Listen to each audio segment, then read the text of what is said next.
Di suatu tempat di dunia, saat ini sedang lahir sebuah raksasa beton yang mampu menutupi ruang selebar lapangan basket penuh. Dan semua ini tanpa satupun penyangga. Bagaimana bisa pelat berongga yang ringan mampu menahan beban ratusan ton? Mengapa para pembangun mengatakan bahwa dalam pelat-pelat ini tersembunyi kekuatan otot baja? Dan yang terpenting, rahasia apa yang membuat pelat ini begitu unik sehingga setiap tahun di Amerika Utara diproduksi lebih dari 19 juta meter persegi konstruksi ini, area seluas 30 pentagon.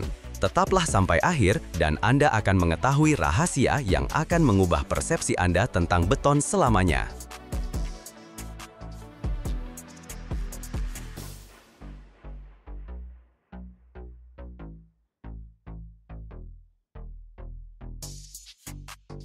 Mesin slip former merayap di atas meja pembentuk sepanjang 180 meter dengan kecepatan sekitar 1,2 meter per menit. Kedengarannya tidak terlalu cepat? Sekarang, mari kita hitung. Ini hampir 61 meter per jam. Ini hampir sepanjang kolam renang Olimpik yang lahir dari beton dalam waktu kurang dari 1 jam. Dalam satu shift 10 jam, satu meja seperti ini dapat mengeluarkan hampir 800 meter pelat beton yang terbentuk sempurna. Dan sekarang tentang fitur utamanya, rongga. Lubang-lubang di dalamnya bukan hanya untuk keindahan. Lubang-lubang ini mengurangi berat pelat hampir 50% dibandingkan dengan pelat padat dengan ketebalan yang sama. Bayangkan pembangunan pusat perkantoran seluas 9.300 meter persegi. Jika lantai dibuat dari beton padat biasa, beratnya akan sekitar 5.000 ton.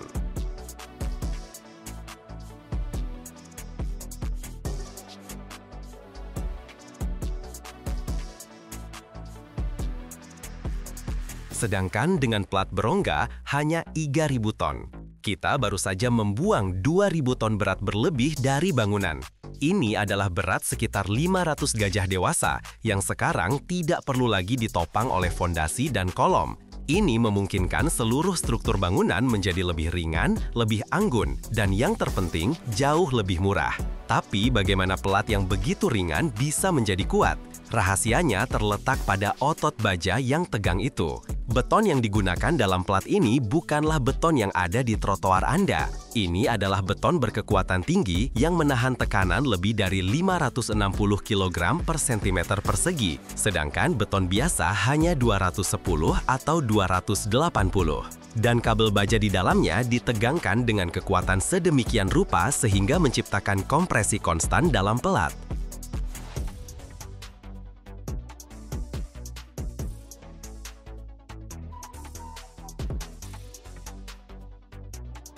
Itulah mengapa pelat-pelat ini sangat disukai untuk digunakan dalam pembangunan parkir, supermarket, dan kantor dengan tata ruang terbuka.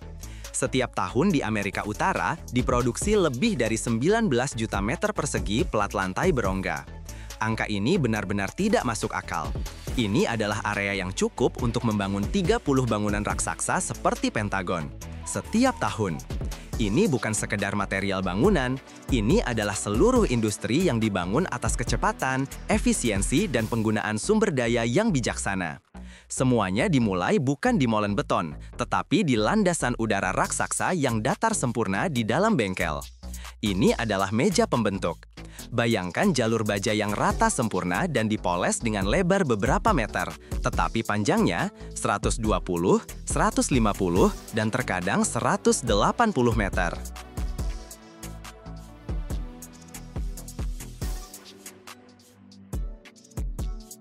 Di bawah jalur ini, terdapat pipa-pipa yang mengalirkan air panas atau uap untuk menjaganya tetap hangat.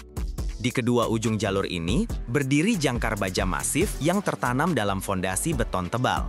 Di antara kedua jangkar ini, kabel baja berkekuatan tinggi atau untayan ditegangkan. Ini bukan kawat biasa. Ini adalah beberapa helai baja yang dijalin bersama, masing-masing mampu menahan berat mobil.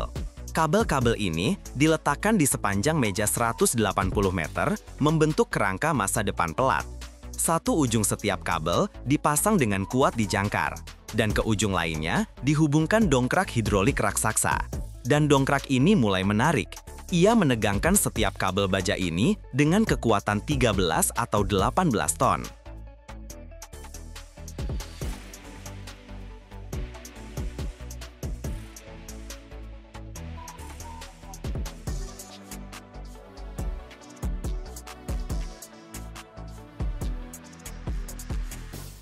Otot-otot baja menegang, menjadi keras seperti senar gitar raksasa, dan menyimpan energi yang sangat besar. Inilah rahasia nomor 1, tegangan awal. Ketika kerangka baja sudah tegang, tokoh utama memasuki panggung, mesin pembentuk atau slip former. Ini adalah salah satu mesin paling menakjubkan di dunia konstruksi.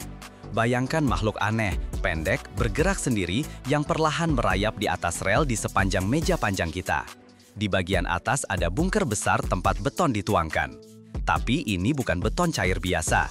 Ini adalah yang disebut beton dengan slump nol. Beton ini sangat kering sehingga menyerupai tanah yang lembab. Dan mesin ini memulai perjalanan lambatnya.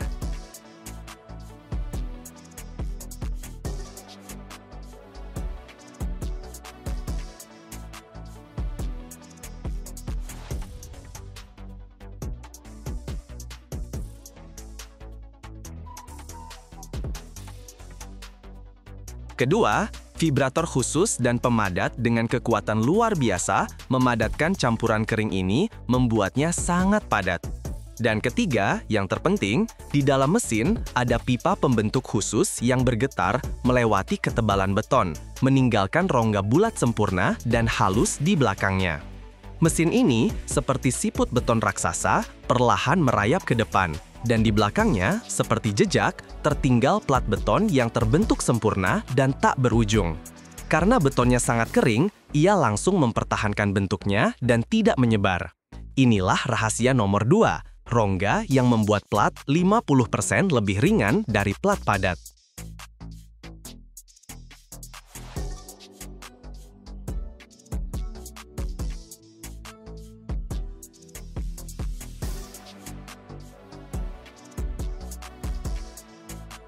Ketika mesin mencapai ujung meja 180 meter, pekerjaannya selesai. Tapi, plat kita masih hijau dan lemah. Tibalah waktunya untuk perawatan spa. Para pekerja menutupi seluruh panjang pita beton ini dengan terpal isolasi besar. Uap panas dialirkan di bawah terpal ini. Ini menciptakan efek sauna yang secara drastis mempercepat reaksi kimia pengerasan beton. Dalam kondisi normal, beton membutuhkan waktu berminggu-minggu untuk mencapai kekuatan penuh. Tetapi, dalam atmosfer panas dan lembab ini, beton mencapai kekuatan yang diperlukan lebih dari 350 kg per cm persegi hanya dalam 12 atau 24 jam. Ketika beton mengeras, tiba saatnya pembebasan. Para pekerja perlahan melepaskan tegangan pada dongkrak hidrolik. Sekarang, plat ini bukan hanya beton, ia sudah prategang atau terkompresi. Ini berarti bahwa ketika beban bekerja dari atas mencoba menekuknya, plat harus terlebih dahulu mengatasi gaya kompresi yang tertanam ini. Inilah yang memungkinkannya menutupi bentang besar tanpa penyangga tambahan. Dan babak terakhir dari pertunjukan ini adalah pemotongan. Di sepanjang rel di pita beton panjang kita, bergerak gergaji raksasa. Ini adalah monster dengan piringan besar yang dilapisi berlian industri. Dengan auman yang memekakan telinga dan semburan percikan api dan air, gergaji ini memotong pelat dengan presisi luar biasa menjadi potongan-potongan dengan panjang yang dibutuhkan. Pelat-pelat yang sudah jadi, rata sempurna, ringan, dan luar biasa kuat diangkat oleh derek raksasa dan dimuat ke truk.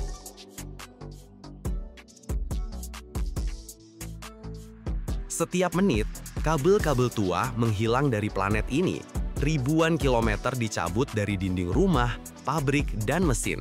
Dan semua sampah ini berubah menjadi tembaga murni yang lebih berharga dari emas. Bayangkan, gulungan kabel yang kemarin masih tergeletak di tempat pembuangan sampah, hari ini meleleh di dalam tungku dengan suhu lebih dari 1100 derajat, lebih panas dari gunung berapi. Tapi yang paling menarik, tembaga bisa dilahirkan kembali tanpa henti. Jadi, apa yang memberi cahaya di kamarmu 20 tahun lalu, besok bisa saja berada di dalam mesin mobil listrik. Dan di akhir, saya akan mengungkap rahasia yang disembunyikan oleh logam ini. Dan itu akan membuatmu melihat tembaga dengan cara yang sama sekali berbeda.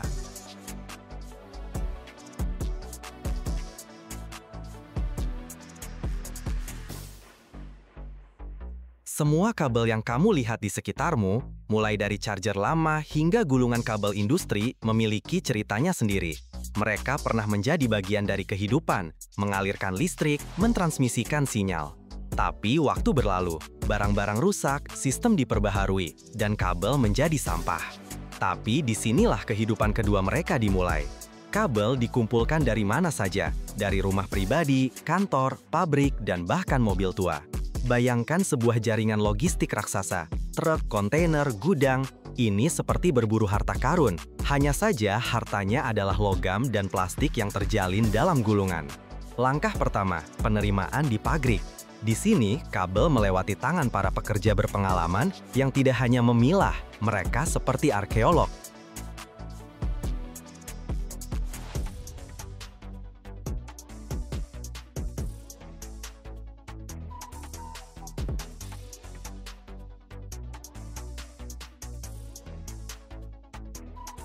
Proses ini sangat penting, karena dari pemilahan yang benar tergantung kualitas produk akhir. Jika berbagai jenis logam tercampur, ini akan mempersulit tahap-tahap pengolahan berikutnya dan membuat tembaga kurang murni. Para pekerja pada tahap ini menggunakan berbagai alat, gunting, tang, mesin khusus untuk mengupas isolasi. Semua ini dilakukan dengan cepat, tapi penuh perhatian. Setiap gulungan dibuka dibagi menjadi fraksi-fraksi. Kabel tanpa selubung, kabel dengan plastik, tebal dan tipis, dengan tembaga dan aluminium. Penting untuk menjaga keutuhan tembaga, karena itulah kekayaan utamanya. Bahkan aroma bengkel, campuran plastik tua, logam, dan gulungan yang baru dibuka, seolah memberi petunjuk bahwa sesuatu yang baru akan dimulai di sini.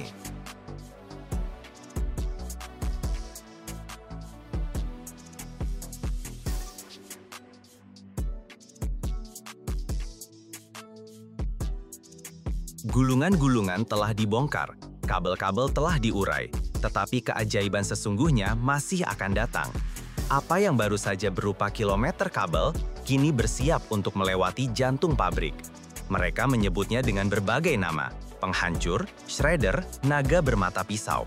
Tapi intinya satu, monster ini menggiling segalanya. Potongan-potongan kabel dimasukkan ke dalam hopper besar. Di dalamnya ada poros-poros dengan gigi setajam silet. Mereka tidak memotong, mereka mengunyah. Tembaga, aluminium, plastik, semuanya retak, berderit, hancur berkeping-keping. Kabel yang telah dihancurkan masuk ke dalam mesin di mana hukum fisika berlaku. Gaya sentrifugal, getaran, aliran udara, magnet.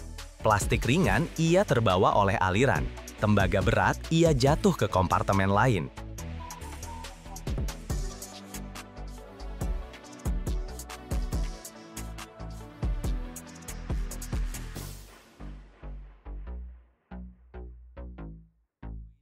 Debu berterbangan, mesin-mesin berisik, para operator dengan saksama mengawasi indikator di layar. Terkadang, di udara tercium bau logam yang dipanaskan, ozon, dan plastik. Ini bukan tempat yang paling romantis, tapi disinilah tembaga baru lahir, murni, siap untuk dianil, dilebur, atau ditarik. Dan seperti dalam dongeng-dongeng kuno tentang para alkemis yang mengubah lumpur menjadi emas, di sini juga ada formula-formula tersendiri. Hanya saja, alih-alih eliksir, ada sistem penimbangan, kalibrasi, dan pemurnian. Karena di dunia modern, keajaiban adalah teknologi yang disetel dengan baik.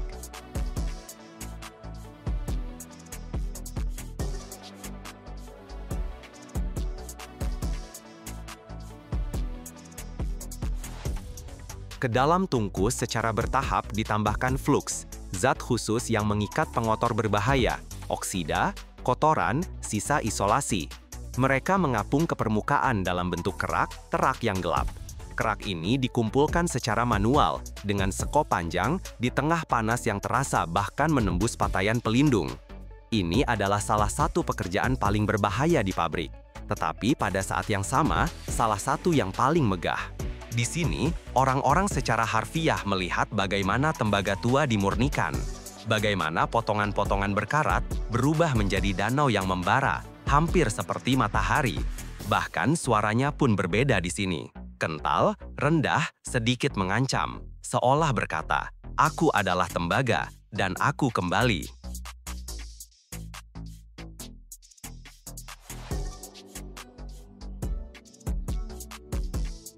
Ketika ingot panas telah membeku, Tembaga belum tahu akan menjadi apa ia nanti.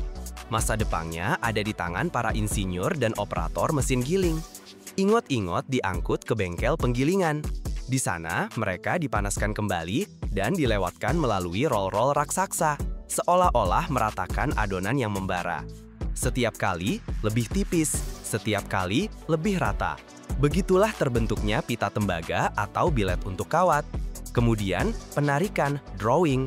Ini adalah saat tembaga ditarik melalui serangkaian lubang yang semakin sempit dan ia meregang, menipis, tetapi tidak putus. Di setiap lubang ada presisi baru, mikron baru. Semua ini agar pada akhirnya lahirlah seutas kawat yang tipis, fleksibel, dan berkilauan.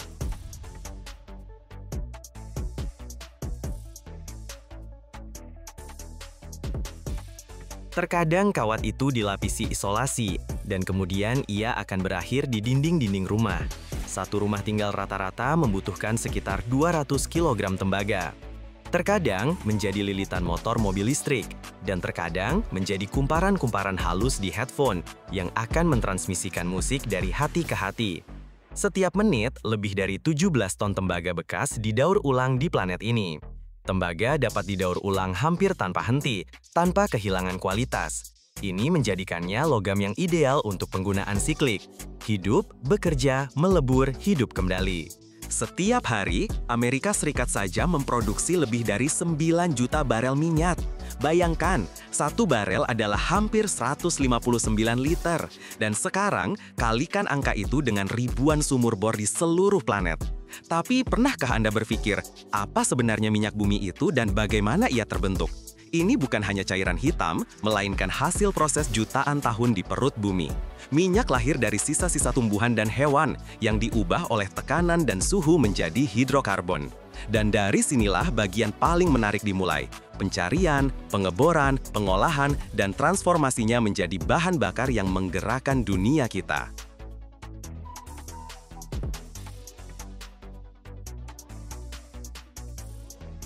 Produksi minyak rata-rata di AS tahun depan diperkirakan akan mencapai 9.900.000 barel per hari.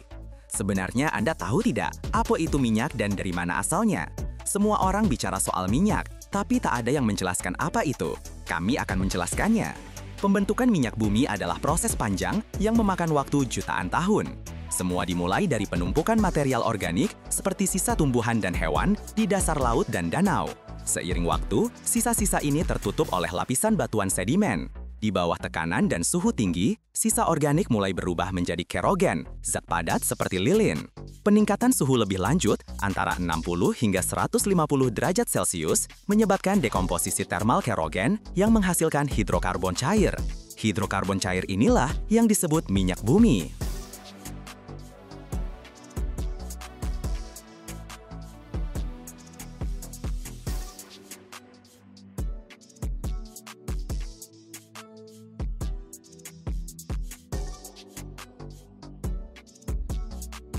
Minyak yang terbentuk kemudian bermigrasi melalui batuan berpori hingga terperangkap dalam struktur geologis yang menghalanginya.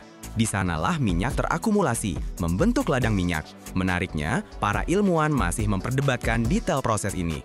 Minyak mulai diekstraksi sejak zaman kuno, tetapi ledakan minyak yang sesungguhnya dimulai pada abad ke-19 dengan penemuan lampu minyak tanah. Untuk mendapatkan minyak, pertama-tama kita harus tahu di mana letaknya. Tahap ini, eksplorasi geologi adalah salah satu yang paling rumit dan mahal. Para ilmuwan menggunakan citra satelit, magnetometer, dan gelombang seismik. Yang paling spektakuler adalah survei seismik. Di area tertentu, ledakan bawah tanah terkendali digunakan untuk menciptakan gelombang yang merambat melalui batuan.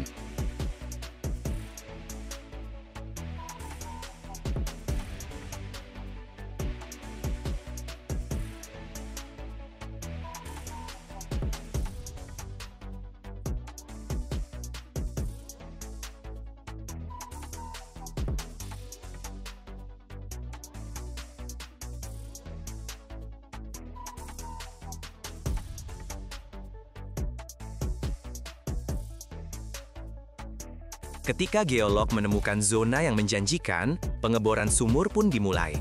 Rig pengeboran darat atau lepas pantai berubah menjadi konstruksi raksasa yang bekerja siang dan malam tanpa henti. Alat bor, pipa baja dengan mata bor pemotong, menembus bumi, berputar dengan kecepatan hingga 200 putaran per menit. Untuk melumasi mata bor dan mengeluarkan serpihan batuan, disuntikan lumpur pengeboran. Sumur modern dapat mencapai kedalaman dari 3 hingga 5 km. Bahkan dalam beberapa kasus, hingga 10 atau 12 km. Misalnya di Texas atau Arab Saudi, sumur dibor dengan panjang lebih dari 8 km dan seringkali sebagian jalurnya horizontal.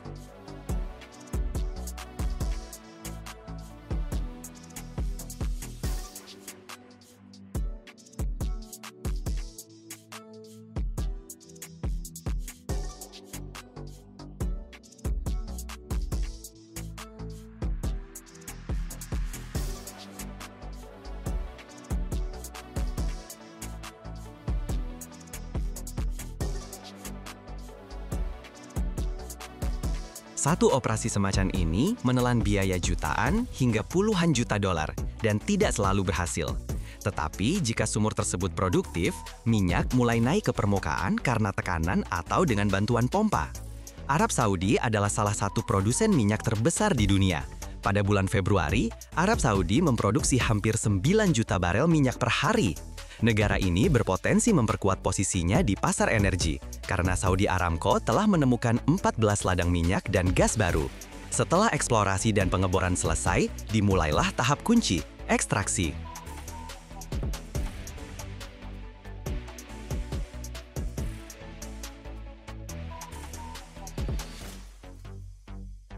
Jika ladang minyak kaya, minyak akan mulai naik ke permukaan dengan sendirinya karena tekanan. Ini disebut semburan liar, dan meskipun terlihat spektakuler, metode ini sekarang dianggap kuno dan berbahaya. Sumur modern dilengkapi dengan sistem katup yang rumit untuk mengontrol tekanan. Minyak mencapai permukaan melalui sistem perpipaan, lalu menuju unit pengolahan, di mana ia dipisahkan dari gas ikutan, air, pasir, dan pengotor lainnya. Tahap ini sering terjadi langsung di lokasi ekstraksi. Proses pemisahan pengotor sangat menarik. Minyak kotor masuk ke dalam tangki besar, di mana gaya gravitasi bekerja. Gas yang ringan naik ke atas, sementara air yang berat mengendap di dasar.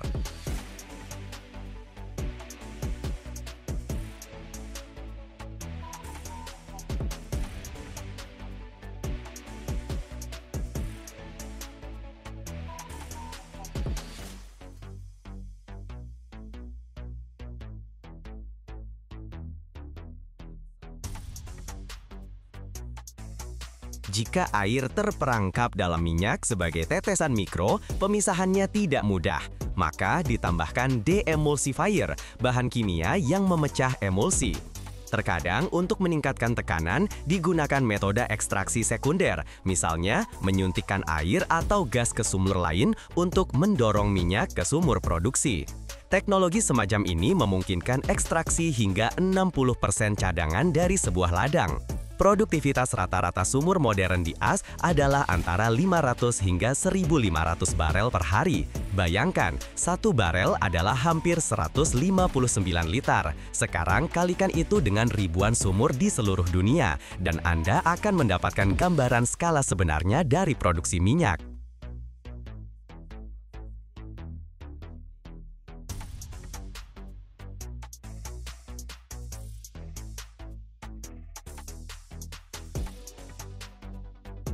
Minyak mentah itu sendiri adalah campuran kompleks dari ratusan hidrokarbon. Untuk mendapatkan bensin darinya, bahan mentah ini harus melalui beberapa tahap teknis di kilang minyak.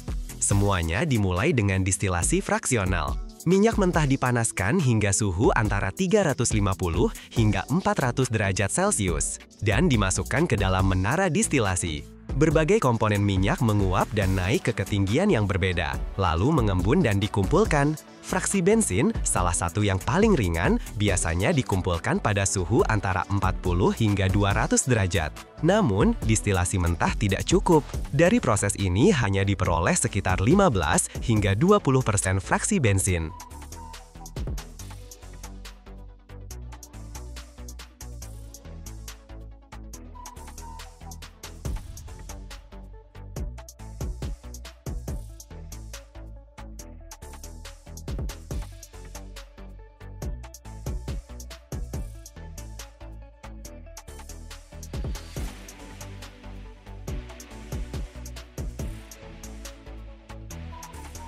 Bagaimana jika rumput bisa lebih kuat dari baja dan lebih lembut dari sutra?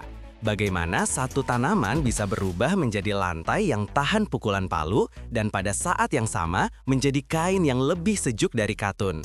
Bambu tumbuh begitu cepat sehingga terkadang bertambah 1 meter dalam sehari, dan satu perkebunan dapat menghasilkan panen selama puluhan tahun tanpa perlu penanaman ulang. Setiap tahun, lebih dari 30 juta ton produk dibuat darinya, mulai dari jembatan dan rumah hingga sikat gigi dan mobil. Tapi ada satu hal yang bahkan tidak diceritakan oleh produsen terbesar sekalipun. Jika Anda menonton sampai akhir, Anda akan mengetahui rahasia yang akan mengubah pandangan Anda tentang tanaman yang menakjubkan ini.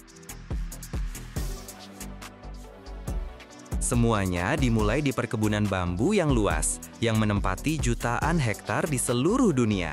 Ini bukan semak belukar yang kacau, melainkan pertanian yang dikelola dengan cermat. Berbeda dengan hutan, bambu tidak memerlukan penanaman ulang. Ketika satu batang atau cum ditebang, sistem akarnya yang bercabang, yang disebut rimpang, segera menumbuhkan tunas baru. Ini menjadikannya salah satu sumber daya paling berkelanjutan di planet ini. Terlebih lagi, hutan bambu menyerap 35% lebih banyak karbon dioksida dan menghasilkan 35% lebih banyak oksigen daripada area pohon dengan luas yang sama. Para pemanen yang dipersenjatai dengan parang sederhana atau gergaji tangan secara selektif hanya menebang batang yang sudah matang. Satu batang dewasa seperti itu bisa mencapai ketinggian 18 meter dan berat lebih dari 45 kg, yang membuat transportasinya menjadi tugas logistik yang rumit. Ketika menara-menara hijau ini tiba di tempat pengolahan, dimulailah transformasi radikal mereka. Pertama, batang-batang panjang dipotong menjadi bagian-bagian yang mudah dikelola. Kemudian, mereka dimasukkan ke mesin khusus yang dengan suara retakan yang memekakkan telinga, membelah bagian-bagian bulat menjadi bilah-bilah panjang. Langkah selanjutnya adalah menghilangkan kulit hijau luar dan sekat-sekat internal, yang menyisakan bilah-bilah bambu yang bersih dan terang. Namun, di dalam bilah-bilah ini masih tersembunyi musuh keawetan, pati dan gula, yang merupakan makanan favorit bagi serangga dan jamur. Langkah selanjutnya adalah menghilangkan kulit hijau luar dan sekat-sekat internal, yang menyisakan bilah-bilah bambu yang bersih dan terang. Namun, di dalam bilah-bilah ini masih tersembunyi musuh keawetan, pati dan gula, yang merupakan makanan favorit bagi serangga dan jamur. Setelah itu, bilah-bilah tersebut dikirim untuk dikeringkan. Beberapa produsen mengeringkannya di udara terbuka, tetapi untuk skala industri, mereka dimasukkan ke dalam oven pengaring raksasa, di mana mereka menghabiskan beberapa hari hingga tingkat kelembabannya turun dari 50% menjadi 8 atau 10% yang ideal. Tahap ini sangat penting karena kelembaban sisa apapun dapat menyebabkan deformasi dan keretakan pada produk jadi. Namun, perjalanan dari batang setinggi 18 meter menjadi papan lantai yang mulus memerlukan rekayasa yang lebih mengesankan lagi. Bilah-bilah yang sudah kering melewati mesin fries yang memberinya bentuk persegi panjang yang sempurna. Selanjutnya, dimulai proses yang mirip dengan pembuatan lasanya industri. Di sini, bilah-bilah bambu tidak hanya direkatkan, tetapi sepenuhnya dihancurkan menjadi serat-serat panjang, dicampur dengan resin ramah lingkungan, dan dimasukkan ke dalam mesin pres baja raksasa. Di bawah tekanan luar biasa, yang mencapai lebih dari 200 kg per cm persegi, dan suhu tinggi, massa ini berubah menjadi balok monolitik yang sangat padat. Kekerasan lantai seperti ini menurut skala jangka bisa melebihi 5.000 unit, yang membuatnya lebih dari 3 kali lebih keras dari kayu ek dan lebih tahan gores daripada sebagian besar jenis kayu tradisional. Namun, kekerasan hanyalah salah satu sisi dari bambu. Kekuatan super lainnya adalah kemampuannya untuk berubah menjadi sesuatu yang luar biasa lembut dan halus seperti sutra. Namun, kekerasan hanyalah salah satu sisi dari bambu. Kekuatan super lainnya adalah kemampuannya untuk berubah menjadi sesuatu yang luar biasa lembut dan halus seperti sutra.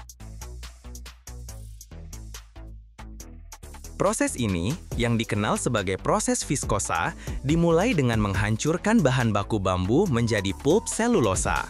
Pulp ini kemudian direndam dalam larutan natrium hidroksida dan kemudian karbon disulfida yang mengubahnya menjadi cairan kental dan pekat. Cairan ini, yang mirip dengan madu, ditekan melalui lubang-lubang sangat kecil di piringan logam yang disebut spinneret. Bayangkan sebuah pancuran mikroskopis.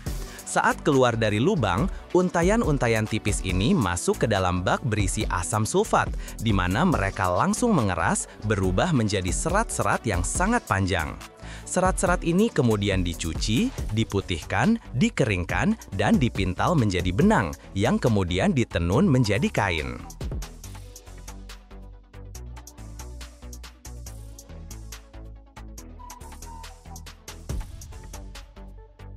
Setiap tahun, lebih dari 30 juta ton bambu dipanen di seluruh dunia, dan angka ini terus bertambah. Dari talenan dapur dan sikat gigi, hingga perancah bangunan yang mampu menahan berat beton dan komponen dalam mobil kelas premium, rumput raksasa ini menunjukkan fleksibilitasnya. Ini adalah bukti bagaimana alam yang dipadukan dengan kecerdikan manusia dapat menawarkan solusi yang berkelanjutan, kuat, dan indah untuk berbagai macam tugas, mengubah jerami yang tumbuh cepat menjadi emas dunia modern. Bambu tumbuh baik di alam liar maupun di perkebunan yang dibuat khusus.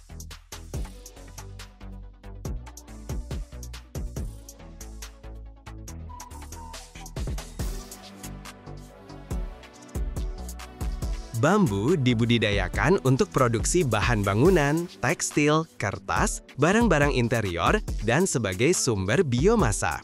Di alam liar, ada lebih dari 1.000 spesies bambu. Ini adalah tanaman hijau abadi yang termasuk dalam keluarga rumput-rumputan. Bambu dikenal dengan pertumbuhannya yang sangat cepat. Beberapa spesies bisa tumbuh beberapa puluh sentimeter dalam sehari. Bambu berbunga sangat jarang. Dan setelah berbunga dan berbuah, tanaman biasanya mati. Menanam bambu memerlukan pengetahuan dan perawatan tertentu, termasuk penanaman yang benar, penyiraman teratur, dan pemilihan varietas yang tepat untuk kondisi iklim tertentu. 68 juta ton. Itulah jumlah aluminium yang dikonsumsi umat manusia hanya dalam 1 tahun. Angka yang sangat besar ini membentang dari kaleng minuman ringan dan bingkai jendela hingga sayap pesawat raksasa. Tapi, pernahkah Anda bertanya-tanya bagaimana kita memenuhi permintaan yang begitu besar tanpa menguras sumber daya bumi?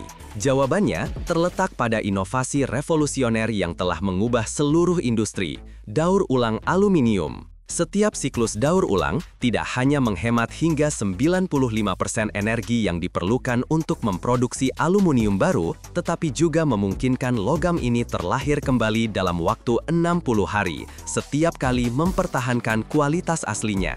Dalam video ini, Anda akan menyaksikan perjalanan luar biasa aluminium, dari limbah yang dibuang hingga produk mengkilap yang kembali ke kehidupan sehari-hari.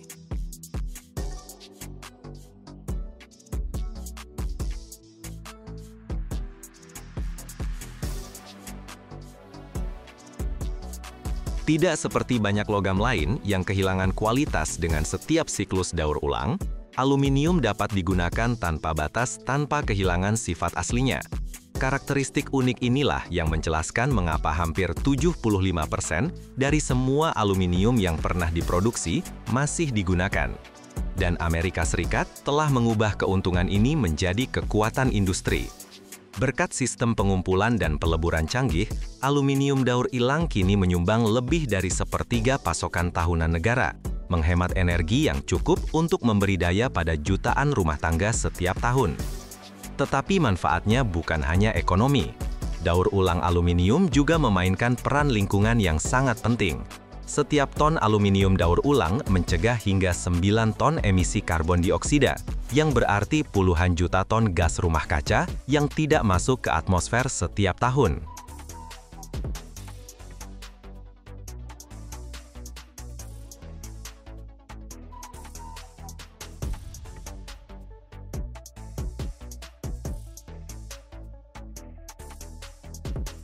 Perjalanan daur ulang dimulai dengan langkah yang mungkin tampak sederhana, tetapi pada akhirnya menentukan efisiensi seluruh proses selanjutnya, pengumpulan skrap aluminium.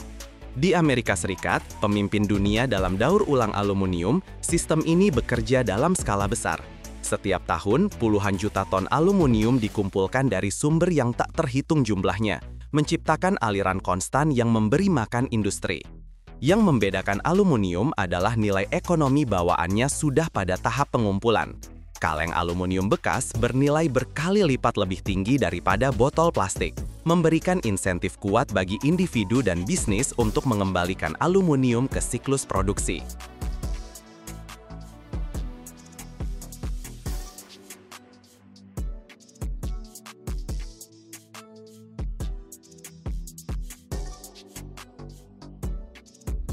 Dari titik pengumpulan di seluruh negara, konvoi truk yang penuh dengan skrap aluminium terus memasuki area penyortiran yang luas. Setiap kendaraan ditimbang, didaftarkan, lalu kontainernya dimiringkan untuk menuangkan muatan ke sabuk konveyor. Kaleng bir dari supermarket, nampan makanan dari kompleks perumahan, dan skrap aluminium industri, semuanya berkumpul menjadi tumpukan logam berkilauan yang menjulang tinggi, menyerupai gunung perak. Langsung di tempat, teknisi melakukan pemeriksaan awal yang cepat, segera menolak batch apapun yang terkontaminasi dengan kotoran berlebihan atau bahan berbahaya. Suasana di area ini selalu tegang. Setiap hari ribuan ton aluminium tiba, menjadikan fasilitas ini garis depan sejati dari proses daur ulang.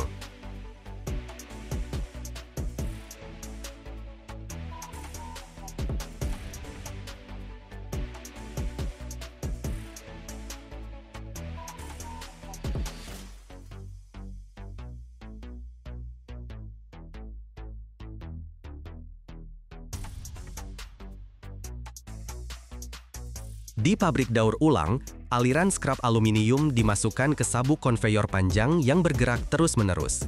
Sensor optik yang bertindak seperti mata elektronik memindai ribuan fragmen per detik, mengidentifikasi aluminium berdasarkan warna khas dan kemampuan memantulkan cahayanya. Segera setelah itu, magnet kuat menghilangkan logam fero apapun.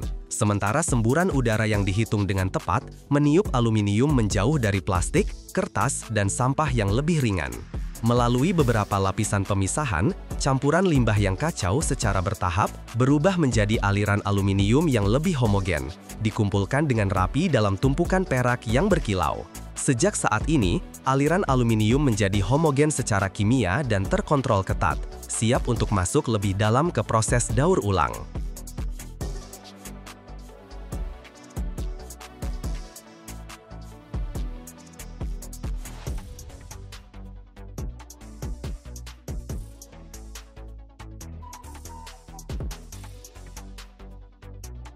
Setelah pemisahan, skrap aluminium dimasukkan ke sistem penghancur masif. Sabuk konveyor terus-menerus membuang kaleng bir, nampan makanan, dan skrap industri ke rol baja yang berputar berlawanan arah, dipenuhi gigi tajam. Dengan kekuatan penghancuran yang intens, logam langsung hancur, mengirimkan klik logam yang tajam yang bergema di seluruh bengkel. Hanya dalam beberapa putaran, ratusan kilogram aluminium tersedut ke dalam dan dihancurkan menjadi fragmen kecil. Sistem saringan bergetar mengontrol ukuran keluaran, memastikan semua aluminium yang dihancurkan direduksi menjadi ukuran seragam, menciptakan bahan baku yang stabil dan homogen untuk tahap berikutnya.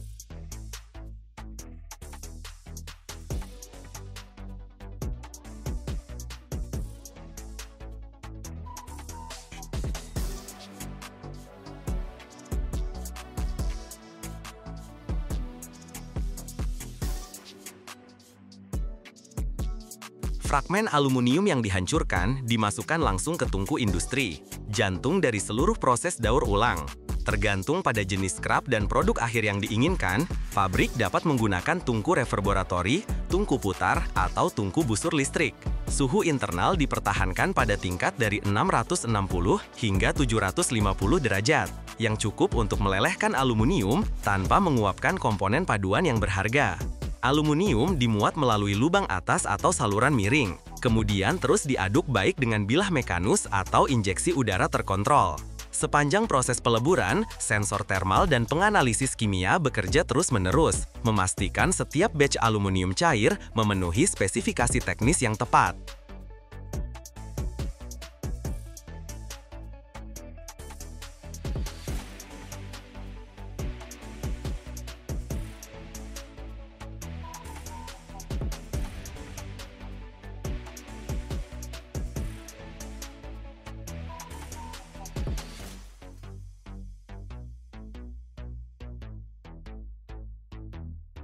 Bahkan setelah peleburan lengkap, aluminium masih mengandung kotoran tersembunyi yang tak terhitung jumlahnya, tidak terlihat oleh mata telanjang, oksida aluminium, debu tungku, sisa cat, dan bahkan minyak.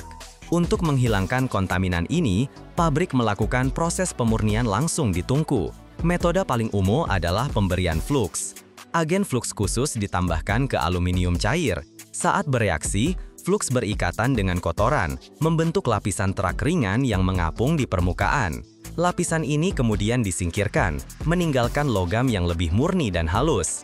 Dalam sistem yang lebih canggih, gas inert seperti argon atau klorin disuntikan di bawah tekanan rendah. Gelembung mikro ini menembus massa cair, menangkap oksigen dan hidrogen berlebih dan membawanya ke permukaan.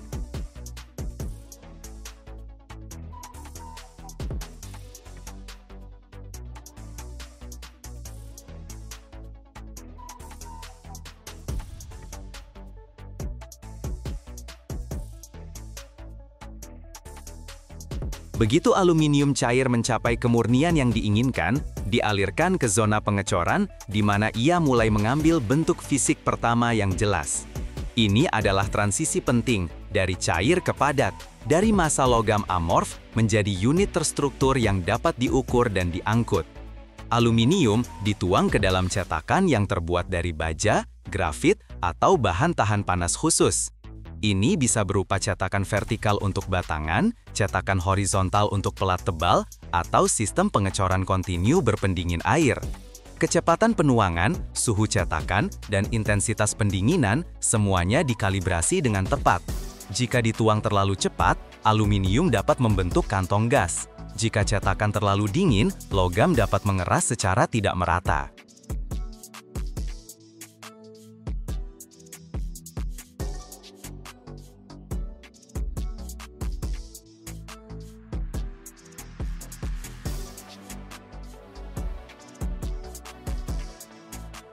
Begitu aluminium mengeras di dalam cetakan, sistem hidrolik dengan hati-hati mendorong logam padat keluar.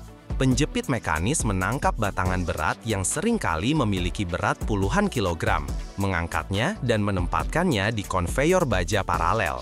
Suara gesekan logam bergema di seluruh bengkel pengecoran, sementara permukaan setiap batangan masih bersinar merah redup dari panas sisa.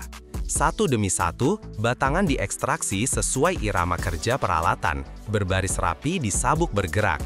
Sensor dengan cepat memindai setiap bagian, memeriksa bentuk dan dimensi. Dari zona pengecoran, barisan batangan aluminium padat memulai perjalanan mereka ke depan, sejajar sempurna seperti batu bata logam menandai penyelesaian siklus produksi penuh.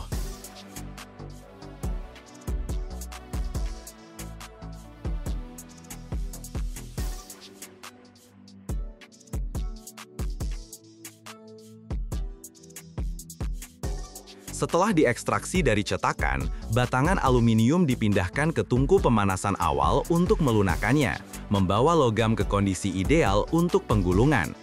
Begitu batangan siap, ia melewati serangkaian rol baja yang berputar berlawanan arah, di mana tekanan besar meratakan dan memanjangkan blok aluminium.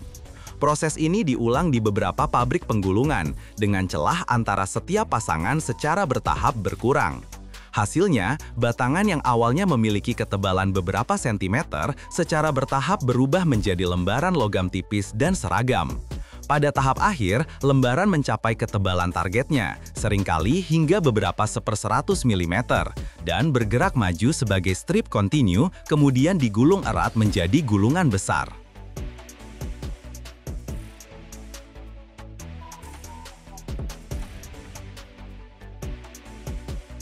Di antara produk yang tak terhitung jumlahnya yang terbuat dari logam daur ulang, Kaleng aluminium adalah bukti paling jelas dari kekuatan daur ulang. Kembali ke rak toko hanya dalam beberapa minggu dalam bentuk yang benar-benar baru. Dari gulungan aluminium besar, proses pembentukan kaleng dimulai dengan mencetak lembaran tipis menjadi cakrang bulat datar. Cakram ini dimasukkan ke mesin pres tarik dalam, di mana dalam satu pukulan, logam diregangkan menjadi bentuk cangkir kecil. Kemudian, cangkir aluminium melewati serangkaian cetakan. Dengan setiap tahap membuat kaleng lebih tinggi dan dindingnya lebih tipis. Akhirnya, permukaan luar dihiasi menggunakan pencetakan rotografur berkecepatan tinggi, memungkinkan ribuan kaleng per menit mendapatkan label yang presisi.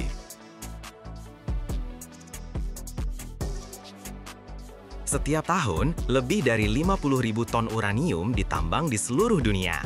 Namun, untuk mendapatkan beberapa gram energi saja, bertonton batuan harus diolah. Semuanya dimulai di gurun, di mana suhu mencapai 38 derajat, dan berakhir di reaktor yang memasok listrik untuk New York. Di sini ada sentrifugal yang berputar lebih cepat dari turbin pesawat, dan zat yang dapat mengikis logam dalam hitungan detik. Tapi yang paling menarik adalah sesuatu yang bahkan tidak disebutkan dalam instruksi keselamatan. Tonton sampai akhir, dan Anda akan mengetahui rahasia yang akan mengubah pandangan Anda tentang energi atom.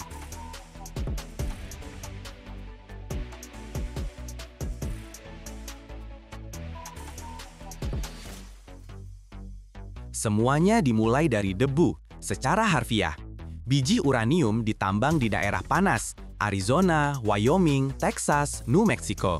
Di sini, matahari sangat terik, hingga 38 derajat Celcius di tempat teduh, jika Anda bisa menemukannya. Ada dua metode penambangan, tambang terbuka, di mana lapisan atas tanah diangkat, dan tambang bawah tanah, dengan bahan peledak dan lift. Ada juga metode pelindian di tempat. Pipa dimasukkan ke dalam tanah, larutan khusus dipompa masuk untuk melarutkan uranium langsung dari batuan, lalu dipompa kembali ke atas. Semua biji ini, batuan abu-abu kecoklatan, sekilas tidak berbeda dari batu biasa. Namun, kandungan uranium-235 di dalamnya hanya 0,7%.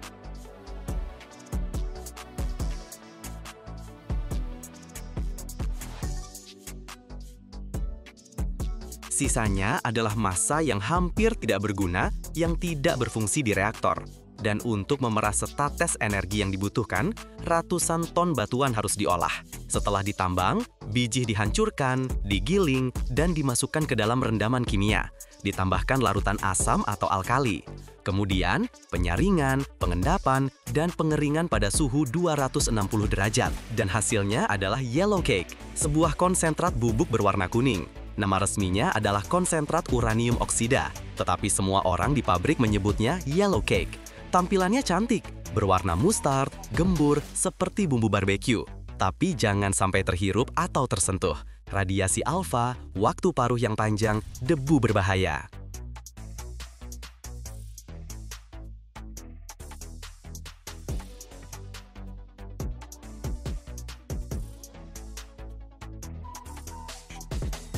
Yellow cake dikemas dalam drum berdinding ganda, dimuat ke trailer dengan pengawalan, diberi tanda radiasi, dan dikirim ke pabrik pengayaan. Dari debu beracun inilah dimulai perjalanan yang menghasilkan cahaya lampu di atas meja dapur atau listrik untuk kereta bawah tanah yang melaju di bawah New York. Baiklah, yellow cake sudah tiba di dalam drum, radioaktif dan kering. Langkah selanjutnya, mengubahnya menjadi gas, bukan sembarang gas, melainkan uranium heksafluorida. Konsentrat uranium pertama-tama dilarutkan dalam asam, dimurnikan, lalu diubah menjadi uranium dioksida. Dan disinilah keajaiban dimulai. Uranium dioksida direaksikan dengan fluorin dalam reaktor khusus pada suhu 540 derajat.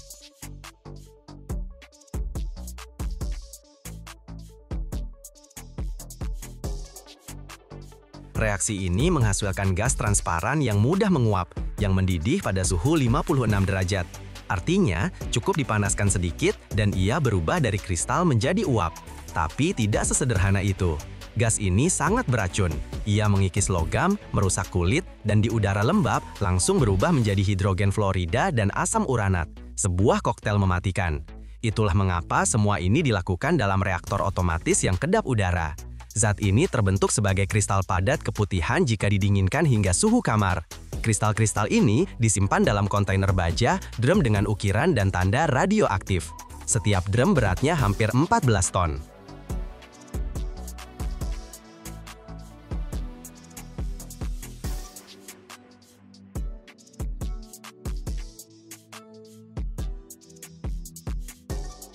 Anda pikir mesin cuci berputar cepat?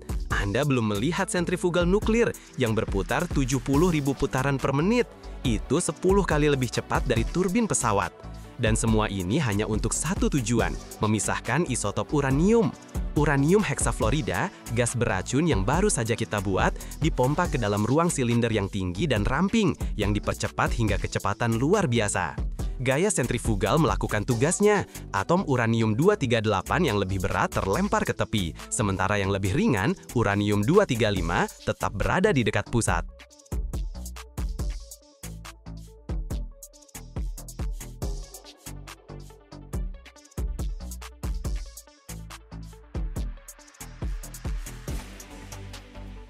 Tetapi satu sentrifugal saja tidak cukup.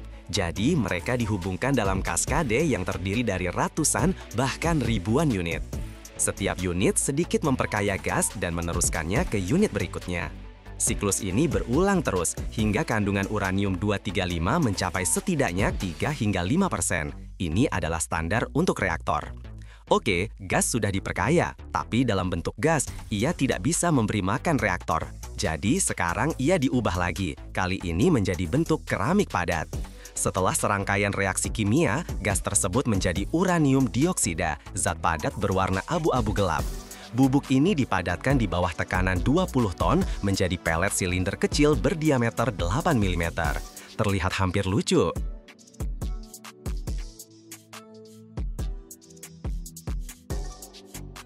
Selanjutnya, pelet-pelet ini dipanaskan dalam tungku pada suhu hampir 1650 derajat agar menjadi sekeras porselen. Kemudian, mereka dipoles dan dihaluskan. Pelet-pelet tersebut dimasukkan ke dalam tabung logam panjang, batang bahan bakar, biasanya terbuat dari paduan zirkonium, karena tidak berkarat dan tahan terhadap radiasi ekstrim. Setiap batang diisi dengan lebih dari 300 pelet. Batang-batang tersebut dilas secara kedap udara dan digabungkan menjadi modul rakitan bahan bakar.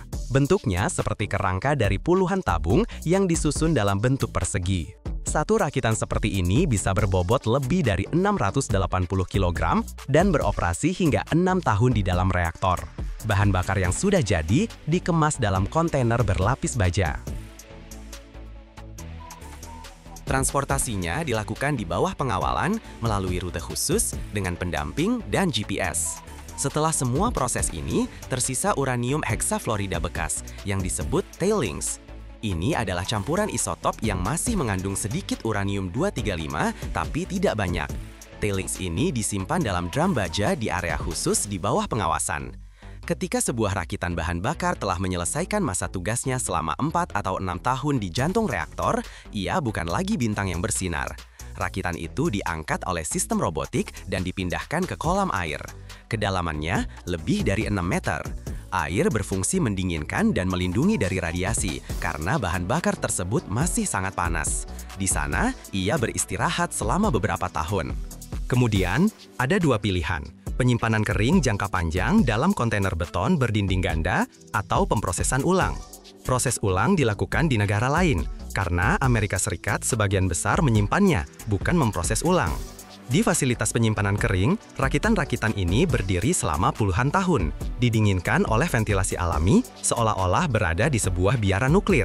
Ini bukanlah akhir, melainkan tahap baru dalam hidupnya. Tahap yang lambat, terkontrol, tetapi sangat terkait dengan masa depan energi. Karena bahkan setelah keluar dari reaktor, bahan bakar ini tetap menjadi sumber panas, sebuah pelajaran, dan alasan untuk dihormati. Sekarang bayangkan, apa yang menahan jembatan gantung raksasa di udara, yang setiap hari menahan beban ribuan mobil dan hembusan angin badai. Bukan beton atau baja di pilar-pilarnya, melainkan pahlawan tak terlihat, kabel baja. Dari kawat-kawat tipis yang nyaris rapuh, diciptakan struktur yang mampu menahan ratusan ton. Rahasianya, terletak pada teknologi yang mengubah batangan logam biasa menjadi urat yang tak pernah menyerah. Pabrik-pabrik di Amerika telah menjalin lebih dari 800.000 kilometer kabel, dan setiap meternya bagaikan arteri peradaban. Tapi, ada satu detail yang tidak tertulis di buku-buku pelajaran, dan Anda akan mengetahuinya hanya di akhir video ini.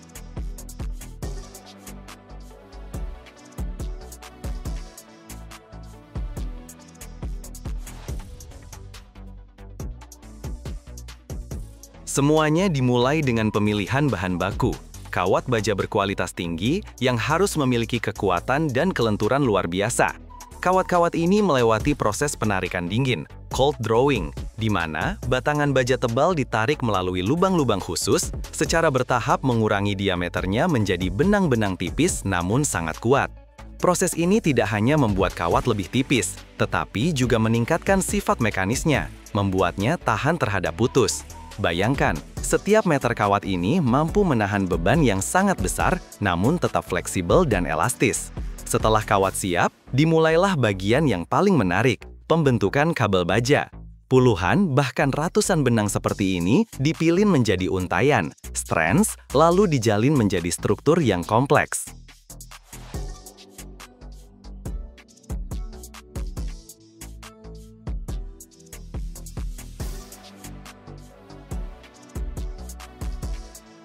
Setiap lapisan kawat memiliki tujuannya sendiri. Benang bagian dalam menanggung beban utama, sementara bagian luar melindungi dari aus dan korosi. Seluruh proses ini menyerupai penciptaan jaringan hidup, di mana setiap benang adalah pembuluh terpisah yang bersama-sama membentuk satu kesatuan yang kuat dan andal. Yang paling mengesankan adalah presisi dan kontrol dalam pembuatan kabel-kabel ini.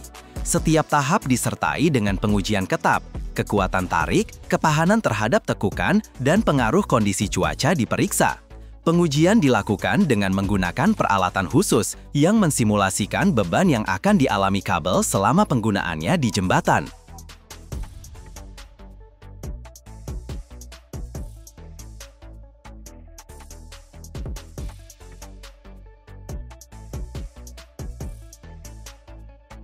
Ini sangat penting, karena jembatan seringkali berada di lingkungan yang lembab atau di tempat dengan iklim yang agresif. Berkat lapisan-lapisan ini, kabel tidak hanya mempertahankan kekuatannya, tetapi juga memperpanjang masa pakai jembatan, memastikan keamanan dan keandalan. Bayangkan skala produksinya. Pabrik-pabrik yang dapat memproduksi ribuan ton kabel baja per tahun, membuka gulungan, dan menjalin ratusan kilometer kawat. Produsen Amerika misalnya memiliki pengalaman bertahun-tahun dan menerapkan teknologi paling modern yang memungkinkan mereka menciptakan kabel untuk jembatan-jembatan paling terkenal di dunia. Diketahui bahwa perusahaan American Bridge telah memasang lebih dari 800.000 kilometer kabel baja untuk jembatan gantung.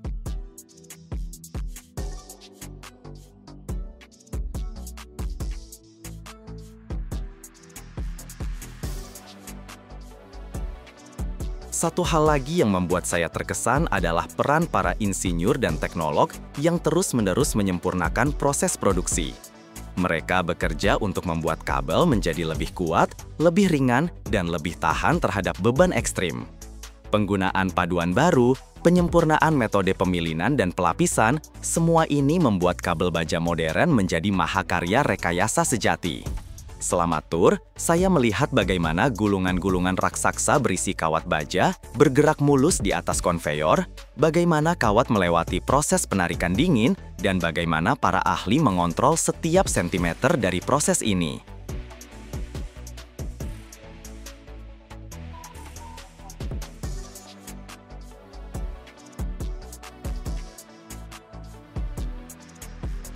Produsen Amerika seperti American Bridge Company memiliki pengalaman luas dalam pembuatan kabel baja untuk jembatan-jembatan terbesar dan paling terkenal di negara itu. Mereka memproduksi ribuan ton kabel setiap tahun menggunakan teknologi modern dan kontrol kualitas yang ketat. Diketahui bahwa untuk jembatan gantung digunakan kabel dengan struktur berlapis-lapis yang dapat menahan beban ratusan ton per sentimeter persegi. Selama pembangunan jembatan Brooklyn misalnya, setiap kabel utama terdiri dari 19 untayan terpisah, dan setiap untayan terdiri dari 278 kawat. Ini memberikan cadangan kekuatan yang sangat besar.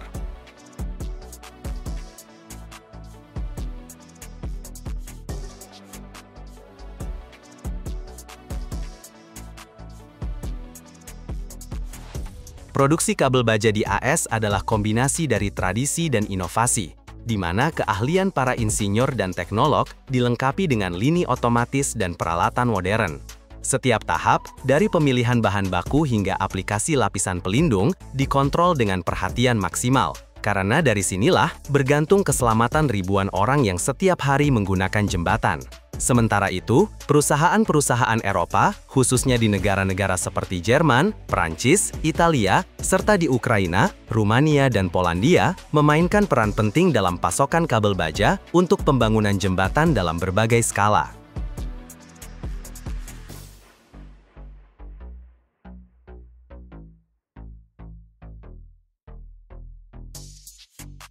Jembatan-jembatan modern adalah hasil dari ribuan tahun perkembangan pemikiran rekayasa, di mana tradisi, inovasi, dan material paling modern berpadu. Mereka tidak hanya berfungsi menghubungkan dua daratan, tetapi juga menjadi simbol kota, monumen budaya, dan mahakarya teknis. Keajaiban rekayasa modern termasuk Valkyr Wheel di Skotlandia, lift kapal berputar yang unik yang menghubungkan dua kanal dan memungkinkan kapal diangkat 180 derajat. Objek ini tidak hanya fungsional, tetapi juga memukau dengan desain futuristiknya. Jembatan gantung seperti Golden Gate di San Francisco menunjukkan penerapan kabel baja yang menahan beban sangat besar dan memastikan daya tahan struktur.